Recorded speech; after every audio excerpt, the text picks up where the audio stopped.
CM Yogi Adityanath एक बार फिर संबोधित कर रहे थे और इस दौरान उन्होंने सुरक्षा बलों की काफी तारीफ की। खासतौर पर पीएसी के जवानों की उन्होंने तारीफ की और उन्होंने पिछले 2 दशकों में हुए आतंकी हमलों के बारे में भी कहा कि जब 2001 में संसद पर हमला हुआ था, तब पीएसी के जवानों ने ही वीरतापूर्वक काम करते हुए उन आतंकियों को ढेर कर दिया था। उसी तरह उन्होंने 2005 के हुए हमलों पर भी बात कही और साथ ही उन्होंने कहा कि अलग-अलग समय पर पीएसी के जवान हमेशा भारत के लोगों की सुरक्षा में लगे रहते हैं, फिर चाहे एटीएस की टीम हो और या फिर उसके अलावा कोई भी सुरक्षा से जुड़ा हुआ काम हो, उस काम को करने के लिए पीएसी के जवान हमेशा तत्पर रहते हैं और इनका योगदान काफी बड़ा है। क्या कुछ कहा सीएम योगी आदित्यनाथ ने इस दौरान, आइए वो सुनते हैं। पीएसी बल उत्तर प्रदेश जैसे देश के सबसे बड़ी आबादी के राज्य में आंतरिक सुरक्षा को सुनिश्चित करने, कानून व्यवस्था की स्थिति में अपनी प्रभावी भूमिका के साथ ही आपदा प्रबंधन, प्रदेश के अंदर होने वाले सभी महत्वपूर्ण पर्व और त्योहारों के साथ ही अति विशिष्ट महानुभावों के आगमन, चुनाव के दौरान शांतिपूर्ण ढंग से भारत के लोकतंत्र के महापर्व को सुनिश्चित करने तथा विभिन्न संवेदनशील परिस्थितियों में अग्रिम मोर्चे पर रह करके कार्य करता रहा है। पीएसी के अधिकारी और कार्मिकों के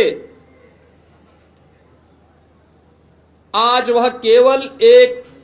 पीएसी बल नहीं, विभिन्न आयामों के माध्यम से न केवल उत्तर प्रदेश की बल्कि देश के अंदर अपना योगदान उत्तर प्रदेश पीएसी बल एसएसएफ के माध्यम से, यातायात पुलिस की व्यवस्था में,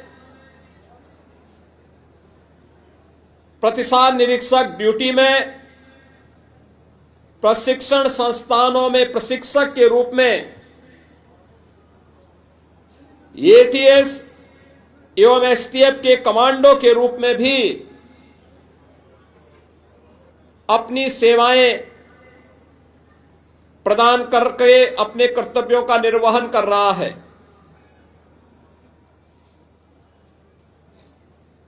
मुझे स्मरण है 13 दिसंबर 2001 को देश की संसद पर हुए कायराना आतंकी हमले का जवाब उस समय संसद सुरक्षा में लगे हुए 30वीं वाहिनी पीएसी के जवानों द्वारा मुस्तैदी से अपनी ड्यूटी का निर्वहन करते हुए सभी 5 आतंकवादियों को मुठभेड़ में मार गिराया था।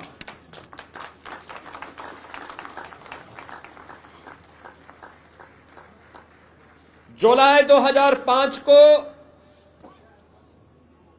श्री राम जन्मभूमि अयोध्या परिसर में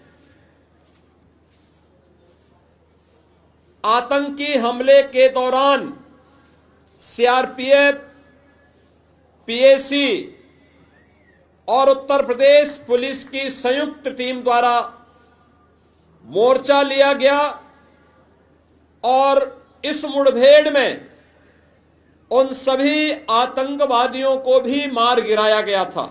हाल के दिनों में सीएम योगी आदित्यनाथ जिस तरह से उत्तर प्रदेश के युवाओं के रोजगार की बात हो या किसानों के फसलों की बात हो या फिर उनको सब्सिडी मिलने की बात हो, ये सारी चीजों पर वो हमेशा प्लान बनाते रहते हैं और अपने विचार भी व्यक्त करते रहते हैं। हाल के दिनों में उन्होंने कहा था कि उत्तर प्रदेश में अब नौकरियों की बारिश हो रही है। साथ ही उन्होंने ये भी कहा कि उत्तर प्रदेश अब उत्तम प्रदेश तो है ही, साथ ही वो अब उत्सव प्रदेश भी बन गया है। इस सब पर आपकी क्या राय है, कमेंट बॉक्स में लिखकर हमें जरूर बताएं। यूपी से जुड़ी तमाम